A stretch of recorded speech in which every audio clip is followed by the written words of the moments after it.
crisis at Indigo. Indian Pilots Guild, Federation of Indian Pilots, have moved the Delhi High Court seeking contempt action against DGCA for granting exemption from FDTL norms to airlines. We have Ashmit Kumar joining us for more on this. Ashmit? Well, clearly this is a concern being raised by the Pilots Association, two of them to be particular. They've moved the Delhi High Court.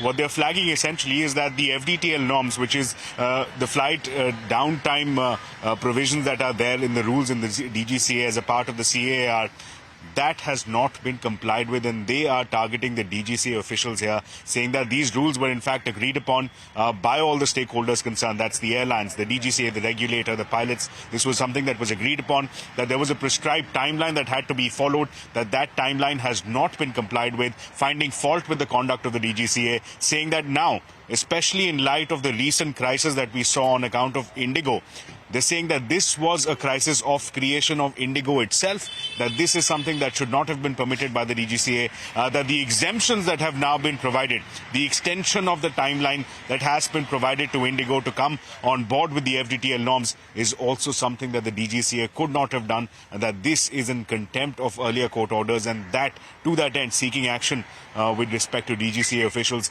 DGCA on its part saying that this is something that they had to do to ensure continuity of services, that they're not happy about grant of an extension, that they do have the powers to do so, but their hands were tied. They were left with no option. They had to do this going forward, but they are pushing the airlines for ensuring that there is faster compliance with the FDTL norms, and that even this extension is subject to periodic review. So clearly, DGCA is standing firm on its position. For now, the Delhi High Court agreeing to hear the pilots' concerns, issuing a notice to the DGCA, asking for a response to this contempt petition.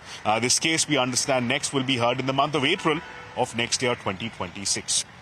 Ashmit, thank you for that update there. Take a short break. More news and updates on the other side. Stay tuned.